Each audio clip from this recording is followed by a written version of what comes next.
Selamat berjumpa kembali di channel Bapak. Kali ini Bapak akan menyajikan materi pelajaran fisika. Silakan nikmati video-videonya. Jangan lupa klik like, subscribe, dan bunyikan loncengnya supaya anak-anak selalu mendapatkan notifikasi terkait dengan pembelajaran fisika selanjutnya. Selamat belajar.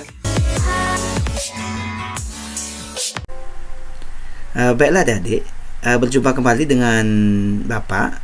Pada kali ini Bapak akan menyajikan materi terkait dengan rotasi benda tegar. Materi ini merupakan materi kelas 11 MIPA tingkat SMA. Nah, adapun menu pembelajaran kita hari ini, kita akan kaji mulai dari kompetensi dasar, kemudian tujuan pembelajaran, materi pembelajaran, kemudian nanti ada beberapa latihan soal, dan nanti akan menyinggung sedikit tentang UKBM, unit kegiatan belajar mandiri. Baik, kita mulai dari yang pertama, yaitu kompetensi dasar. Nah, kompetensi dasar kita mulai dari yang pertama adalah pengetahuan. Itu menerapkan konsep torsi, momen inersia, titik berat, dan momentum sudut pada benda tegar, statis dan dinamis dalam kehidupan sehari, misalnya olahraga. Kemudian kompetensi keterampilan itu membuat karya yang menerapkan konsep titik berat dan kesetimbangan benda tegar. Nah, kemudian kita dengan tujuan. Nah, adapun yang tujuan utama dalam pembelajaran kita, yang pertama adalah anak-anak melalui pembelajaran jarak jauh atau PJJ itu mampu menerapkan konsep torsi, momen inersia, titik berat, dan momentum sudut pada benda tegar, statis dan dinamis dalam kehidupan sehari-hari. Kemudian menerapkan konsep kesetimbangan benda tegar, dan yang terakhir adalah membuat karya yang menerapkan konsep titik berat dan kesetimbangan benda tegar. Oke, kita sekarang ke materi pembelajaran. Nah, materi pembelajaran kita itu Bapak sudah sajikan dalam bentuk peta konsep seperti ini. Jadi kalau kita lihat dari gambaran besarnya, bahwa yang kita pelajari itu nanti ada 3, yaitu dinamika rotasi, kesetimbangan, dan aplikasi dari dinamika rotasi dan kesetimbangan benda tegar. Nah, untuk dinamika rotasi yang menjadi kajian kita ada beberapa materi. Yang pertama adalah torsi, yang kedua adalah momen inersia, yang ketiga momentum sudut, yang keempat energi kinetik rotasi, yang keempat adalah gerak menggelinding. Sedangkan pada konsep kesetimbangan, itu yang menjadi kajian kita adalah kesetimbangan partikel, titik berat, titik pusat massa, dan kesetimbangan benda tegar. Nah, untuk titik berat nanti kita akan bedakan jadi 2, ada yang beraturan dan tidak beraturan. Sedangkan untuk kesetimbangan benda tegar itu nanti ada syarat kesetimbangan, ada syarat translasi rotasi, dan juga ada jenis-jenis kesetimbangan. Nah, untuk titik berat yang beraturan nanti kita akan bedakan ada yang 1 dimensi, 2 dimensi, dan 3 dimensi. Nah, itu kira-kira gambarannya secara umum. Nah, sekarang yang menjadi fokus kita untuk pertemuan kita kali ini adalah hanya 2 materi, torsi dan momen inersia. Oke, kita lanjut dulu. Sebelum kita masuk ke materi utama kita terkait dengan torsi dan momen inersia, Bapak akan berikan sedikit pengetahuan awal atau mengingatkan kembali pengetahuan anak-anak terkait dengan benda. Ya, benda fisik kalau kita secara fisika, kita akan kaji dari beberapa jenis. Yaitu ada yang kita kenal dengan istilah benda titik, kemudian ada benda tegar, benda elastis, dan ada benda plastis. Nah, benda titik itu yang sudah sering kita pelajari dan kita gunakan, yaitu misalnya ketika kita membahas tentang gerak lurus, itu yang kita kaji itu adalah benda titiknya. Jadi apa itu benda titik? Benda yang tidak diperhitungkan ukurannya. Jadi kita menganggap misalnya mobil ya titik, menganggap balok titik. Nah, ini umumnya itu hanya mengalami gerak translasi. Nah, berikutnya benda tegar. Nah, apa itu benda tegar? Benda tegar adalah benda yang tidak berubah bentuk akibat pengaruh gaya dan momen gaya. Nah, biasanya pada benda tegar ini itu yang dianalisis adalah gerak translasi dan rotasi. Nah, itu yang akan kita pelajari pada pembelajaran kita kali ini, yaitu tentang rotasi benda tegar. Kemudian benda elastis. Nah, benda elastis itu sering ya Bapak kira sering anak-anak pakai, sering adik-adik gunakan, yaitu benda yang mengalami perubahan bentuk akibat pengaruh gaya dan dapat balik kembali jika gaya dihilangkan. Nah, ini kan sering sekali mungkin anak-anak dari sejak SD bahkan TK bermain-main dengan benda elastis ini. Lagi sebentar kita lihat contohnya. Kemudian yang terakhir, benda plastis adalah benda yang mengalami perubahan bentuk akibat pengaruh gaya, namun tidak dapat balik kembali jika gaya dihilangkan. Nah, jadi ada perbedaan yang ekstrim antara benda elastis dengan benda plastis. Kalau elastis dapat balik kembali, kalau plastis tidak dapat balik kembali. Oke, kita lihat sekarang contoh-contohnya. Kita mulai dari contoh benda titik. Nah, seperti ini misalnya. Dalam kasus materi kita di kelas 10 itu sering kita menyebut sebuah mobil bergerak dengan kecepatan tertentu. Nah, itu yang kita lihat itu bukan mobilnya tapi sebuah titik. Berikutnya lagi, nah ini yang akan kita belajar di benda tegar, yaitu misalnya kasus piringan yang berputar, itu benda tegar. Kemudian misalnya rotasi bumi, itu sudah masuk benda tegar. Kemudian contoh benda elastis. Nah, ini paling sering Bapak yakin anak-anak gunakan permainan sejak kecil ya. Nah, itu adalah karet. Nah, dan berbagai jenis benda yang bisa ya dibalik kembali jika gaya yang diberikan dihilangkan. Ya, misalnya seperti shockbreaker, pir dan sebagainya. Berikutnya adalah benda plastis. Nah, ini bukan jajan. Ini adalah plastisin. Nah, jadi benda ini biasanya anak-anak TK, SD itu kalau dalam membuat karya salah satunya pakai media ini. Jadi bisa berubah bentuk ketika diberikan gaya, ditekan, ditarik, tetapi dia tidak bisa balik kembali. Baik, kita lanjut lagi. Kita akan lanjutkan terkait dengan konsep gerak, translasi, dan rotasi. Ya, konsep gerak, translasi, dan rotasi itu sudah dipelajari di kelas 10. Nah, sekarang kita ingatkan kembali bahwa gerak, translasi, dan rotasi itu memiliki besaran yang sama namanya, tetapi dengan konsep yang berbeda. Jadi nama besarannya sama, jarak juga, nah, tapi dalam penamaannya berbeda. Misalnya kalau di gerak translasi jaraknya disebutkan dengan x, kalau di gerak rotasi disamakan dengan sudut theta. Kita lihat contohnya. Nah, seperti ini. Jadi kalau dalam gerak translasi kecepatan linear, kalau dalam gerak rotasi kecepatan sudut. Kalau dalam gerak translasi percepatan linear, kalau dalam gerak rotasi percepatan sudut. Kalau dalam gerak translasi massa, kalau dalam gerak rotasi nanti kita mengenal konsep momen inersia. Kalau dalam gerak translasi gaya, kalau dalam gerak rotasi kita mengenal konsep torsi. Nah, hubungan mereka seperti ini. Jadi kalau theta x per r, kalau sudut ya, jadi kecepatan sudut dengan kecepatan linear hubungannya adalah omega p per r, percepatan sudut alpha a per r, inersia I mr kuadrat, dan torsi F kali r. Oke, sekarang kita lanjut lagi. Benda tegar. Benda tegar. Apa itu benda tegar? Jadi kalau kita perhatikan, benda tegar itu adalah benda yang dapat diartikan sebagai benda yang bentuknya tidak berubah. Nah, tadi sudah Bapak tekankan di konsep awal tadi. Itu apabila gaya yang diberikan itu, kalau kita berikan ilustrasi seperti ini, anak-anak, jadi ada plastisnya, ada batu. Jika seandainya kita tekan plastisin, ini plastisnya akan berubah bentuk. Sedangkan jika yang kita tekan itu adalah batu adalah contoh benda tegar, itu tidak akan berubah bentuk. Itu yang dimaksud dengan benda tegar. Jadi benda yang tidak berubah bentuk akibat pengaruh gaya dan torsi. Ya, sekarang kita lanjutkan dengan materi utama kita, yaitu momen gaya atau disebut dengan torsi. Nah, torsi itu adalah gaya yang menyebabkan benda berputar atau berotasi. Nah, selama ini yang kita kenal itu kan gaya membuat benda itu terdorong, maju atau mundur. Nah, sekarang yang kita kenal adalah gaya yang membuat benda itu berputar. Nah, gaya yang membuat benda itu yang membuat benda itu berputar, itulah yang disebut dengan torsi.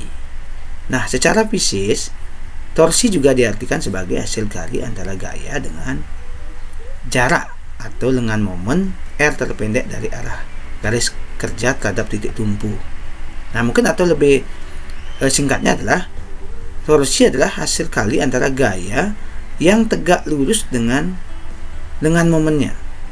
Nah, apa itu lengan momen? Kita perhatikan di sini. Jadi yang dimaksud dengan lengan momen, atau sebelum kita mengarah ke lengan momen, kita perhatikan dulu seperti ini model dari torsi.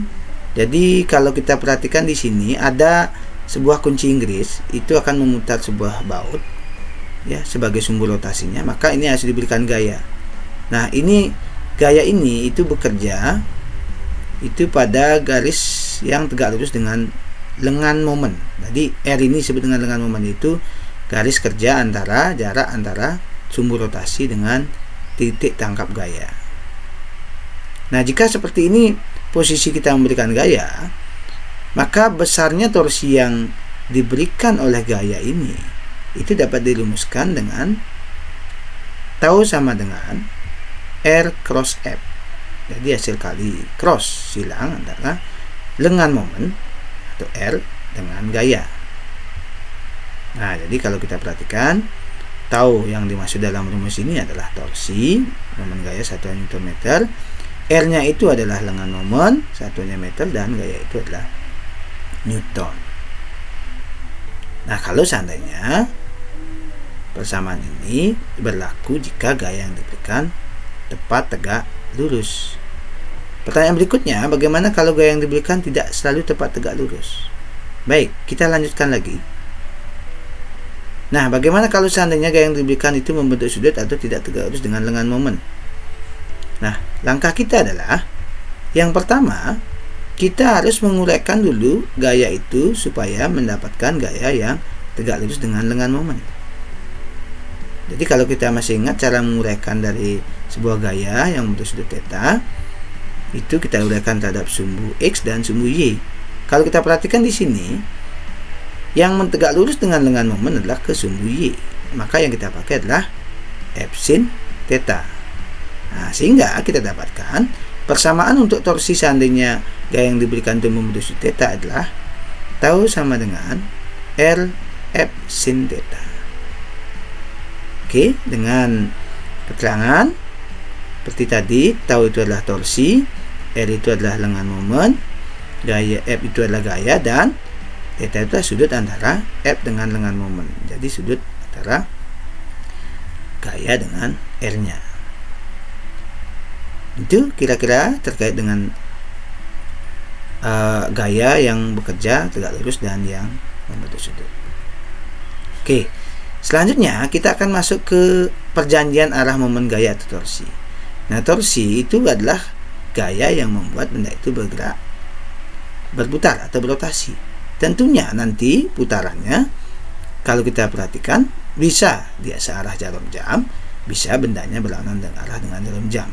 Nah, perjanjian ini itu di berbagai sumber bisa saja berbeda, ya, dan bahkan memang sering ditemukan berbeda. Tetapi yang jelas yang perlu ditekankan di sini, anak-anak adalah menggunakan satu perjanjian yang sama. Jadi satu perjanjian yang komitmennya sama di setiap permasalahan yang akan diselesaikan. Jadi maksudnya seandainya berubah-ubah, tentu hasilnya juga berubah-ubah. Ya, kita masukkan seperti ini. Kalau dalam hal ini, Bapak akan membuat perjanjian yang tidak terlalu sulit.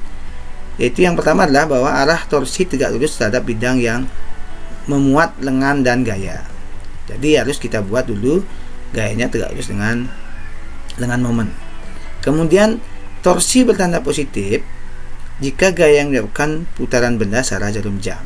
Nah, ada beberapa versi bertanda positif jika berlawanan dengan arah dengan jarum jam. Nah, sekarang Bapak ingin memudahkan mengingat saja bahwa jika searah jarum jam, maka tandanya positif. Jadi searah, jadi positif ya.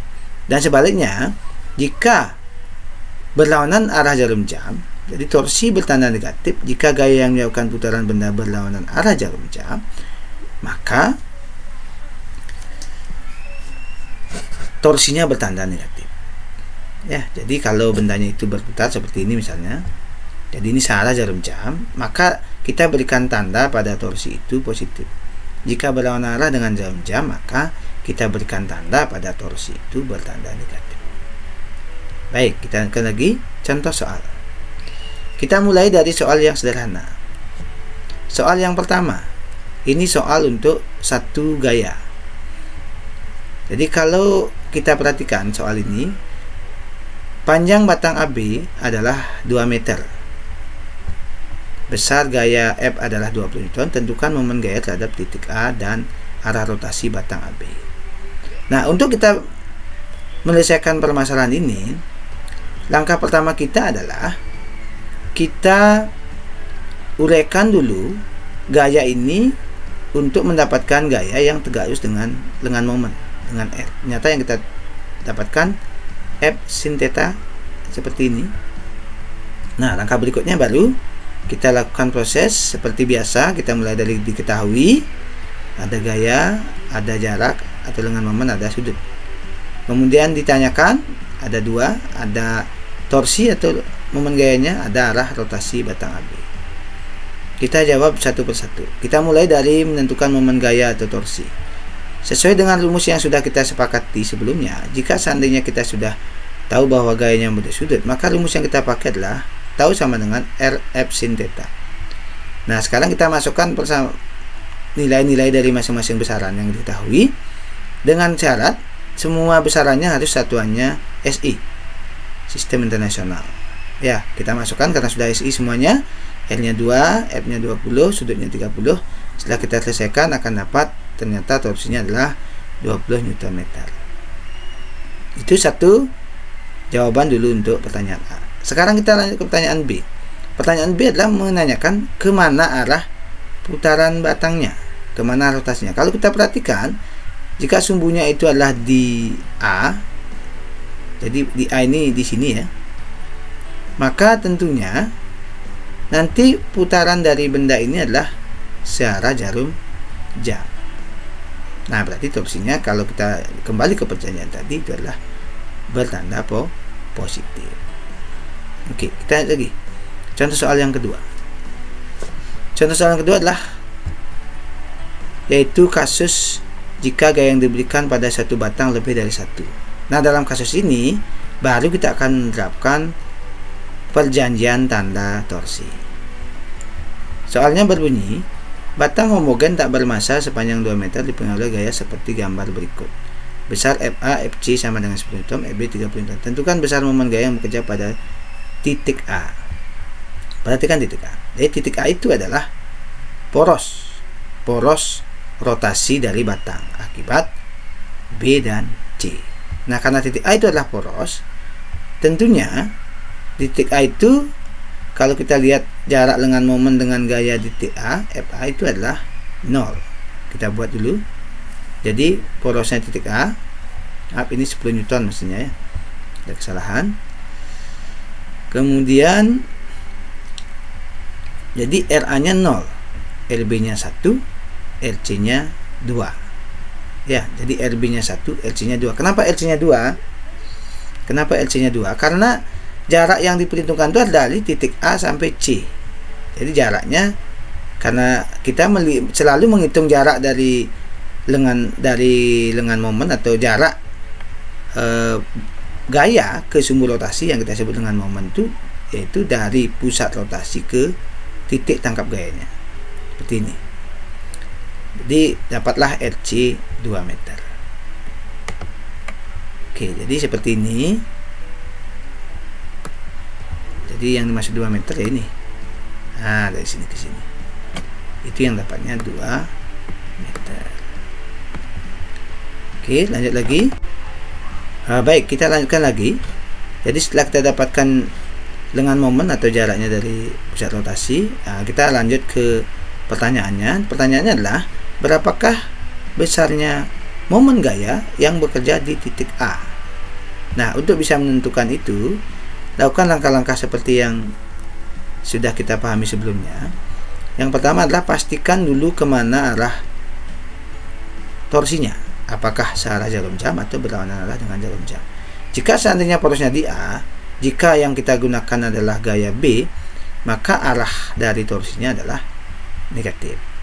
Sedangkan untuk C, arah torsinya karena dia searah jarum jam, karena porosnya sini, nah itu akan menghasilkan torsi positif.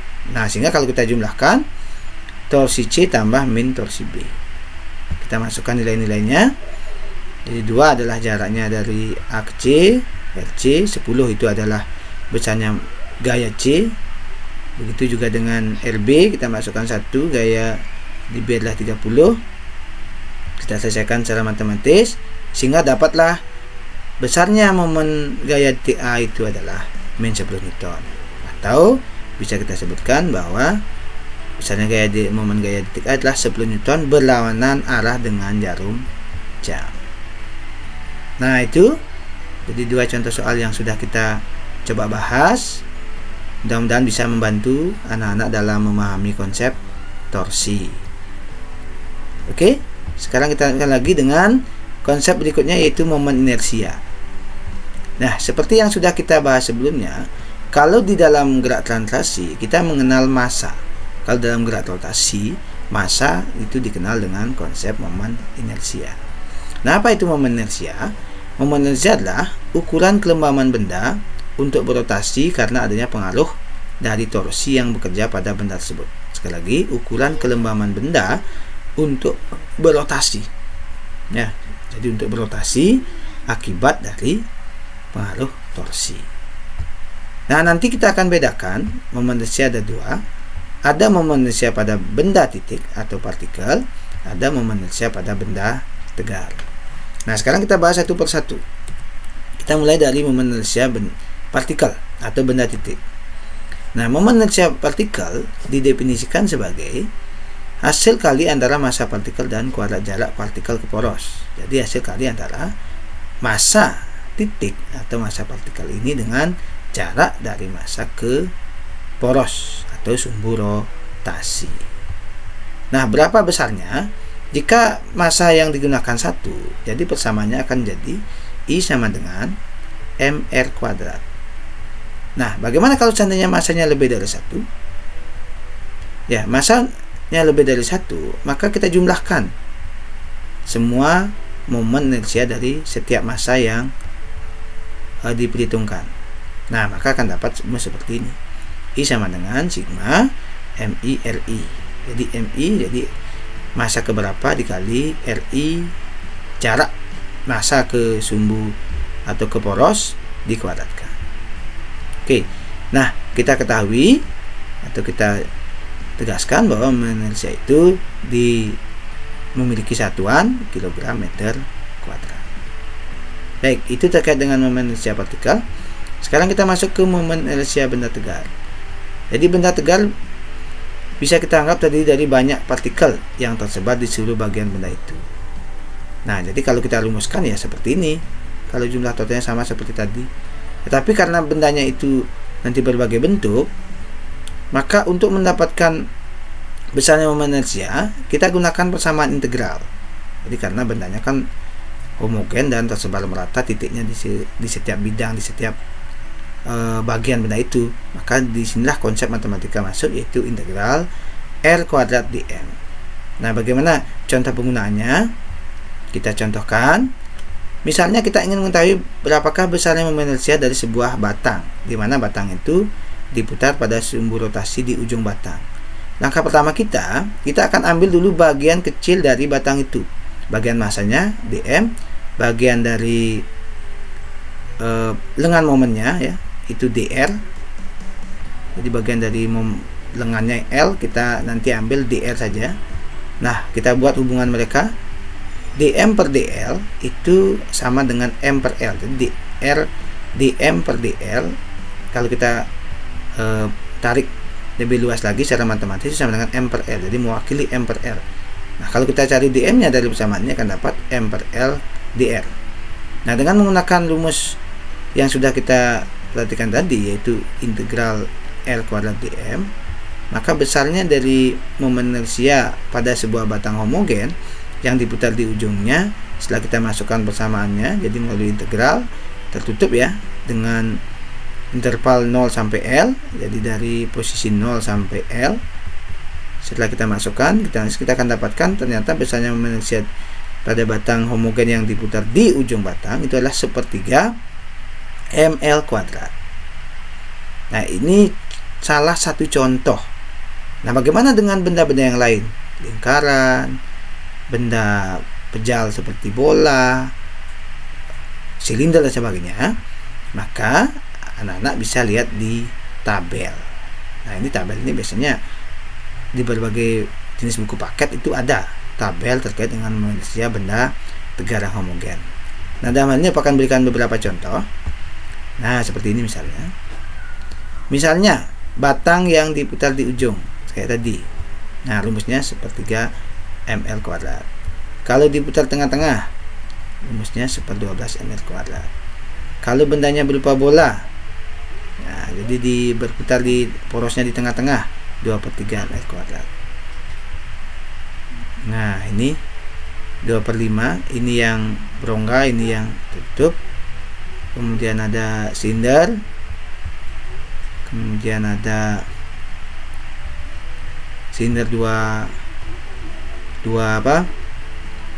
diameter. Kemudian ini untuk silinder pejal. Biasanya dipakai kalau di dalam masalah fisika itu, masalah rotasi benda tegar ini adalah kasus roda. Nah, berikutnya ini untuk sebuah elemen ya, balok. Oke, jadi seperti ini misalnya. Jadi Bapak berikan 9 aja contohnya. Yang lainnya itu silahkan anak-anak cari sendiri di buku paket ataupun berbagai informasi yang berkaitan dengan rotasi benda tegar. Nah, sekarang kita ambil contoh soal. Kita lihat contoh soal yang sederhana ini, yaitu soalnya berbunyi 2 buah bola dihubungkan dengan kawat yang panjangnya 6 meter seperti gambar berikut. Masa kawat diabaikan dan kedua bola diputar dengan sumbu putar tegak lurus pada kawat. Tentukan besar momentum sistem. Nah, jadi diminta momentum sistem jika seandainya ada 2 buah bola dihubungkan dengan kawat di mana kawatnya tidak diperhitungkan masanya. Langkah kita yang pertama adalah kita tentukan dulu, yang pertama diketahui seperti biasa. Jadi ada M1 4 kg, M2 2 kg, R1 2 meter dan R4 4 meter. Nah, dari mana kita tahu? Kita lihat dari jarak poros atau sumbu putar dengan jarak dari pusat benda yang berputar. Nah, di sini jaraknya adalah 2 meter. Nah, karena yang diketahui ini adalah 6 meter, posisi antara kedua benda, tentunya kalau sudah dipotong 2 meter masih ada 4 meter. Nah, sehingga R2-nya 4 meter. Nah, tanya-tanyanya I total. Nah, seperti yang sudah kita sepakati tadi, bahwa untuk mendapatkan momen inersia total itu tinggal dijumlahkan dengan antara momen inersia 1 dengan momen inersia 2. Nah, kalau kita masukkan ke dalam rumus, hasilnya seperti ini, itu dengan ml1 kuadrat tambah ml2 kuadrat. Masukkan persamaan atau nilainya. 4 itu adalah m1, kemudian 2 adalah l1 kuadratkan. Kemudian sebaliknya, massa 2 adalah 2 dan R2-nya adalah 4. Setelah kita olah secara matematis akan dapat hasilnya nyata besarnya momen inersia adalah 48 kg/m². Oke, nah itu contoh soal kalau momen inersianya adalah momen inersia benda, titik atau partikel. Nah, selanjutnya kita akan masuk ke benda pejal. Sebagai contoh benda pejal, misalnya cakram pejal yang memiliki massa 10 kg dan berjari-jari 0,1 meter. Jika sumbu rotasi berada di pusat cakram, bagaimanakah besarnya momen inersia? Kita lihat. Diketahui dulu buat seperti biasa, ditanyakan I, seperti yang sudah kita sepakati bahwa kalau kita menggunakan benda berupa cakram. Baik, kita lanjutkan lagi. Jadi kalau yang kita pakai adalah cakram pejal, memiliki momen inersia I sama dengan setengah ml kuadrat. Kita masukkan nilainya, M-nya adalah 10, L-nya adalah 0,1. Perhatikan di sini bahwa satuannya itu sekali lagi harus dalam SI. Jadi kalau masih senti kita ubah ke meter, kalau sudah meter kita masukkan langsung. Maka akan dapat I untuk cakram pejal adalah 0,05 kg meter kuadrat.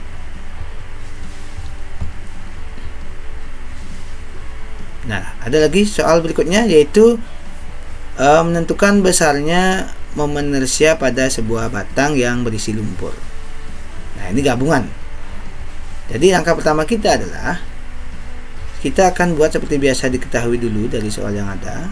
Ada massa dari batang, kemudian massa dari lumpur, di mana massa batang sudah dalam kilogram, massa lumpur masih dalam gram, kita ubah ke kilogram jadi 0,2 kilogram. Kemudian panjang batang adalah 60 cm, kita ubah ke meter jadi 0,6 meter. Nah, kita perhatikan bahwa sumbu rotasinya ada di tengah-tengah, berarti jarak lumpur ke sumbu rotasi atau sumbu putarnya adalah setengah dari panjang batang. Sehingga kalau kita buat atau kita olah, itu akan dapat 30 cm, atau kalau kita bawa ke meter 0,03 meter. Nah, kalau sudah itu kita jabarkan, kita masuk ke ditanyakan besarnya momen inersia total, maka momen inersia ini adalah gabungan atau jumlah antara momen inersia dari batang yang diputar di tengah-tengah dengan lumpur yang berada pada jarak setengah dari panjang batang, yaitu 0,03 meter. Nah, dengan menggunakan penjumlahan biasa, kita masukkan nilai atau besarnya momen inersia dari sebuah batang yang diputar tengah-tengah seperti tabel yang sudah kita pelajari tadi. Jika diputar tengah-tengah, maka besarnya momen inersia pada batang adalah 1/12 ml kuadrat, atau mr boleh, ml karena di sini panjang batang ya, l pakai bisa. Kemudian untuk kasus lumpur, kita gunakan kasus benda titik atau benda partikel yang persamaannya I sama dengan mr kuadrat. Nah, sekarang tinggal masukkan nilai-nilai matematikanya, nilai-nilai angkanya, maka akan dapat besarnya. Baik, nah demikian kira-kira jadi informasi dari Bapak terkait dengan konsep dari titik berat, terkait dengan konsep momen inersia dan torsi ya. Nah, untuk pertemuan berikutnya kita akan bahas titik berat dan setimbangan tegak. Terima kasih. Selanjutnya jangan lupa like dan subscribe channel ini supaya Bapak bisa terus berkembang untuk membuat media dan video-video pembelajaran berikutnya. Terima kasih. Om Santi Santi Santi.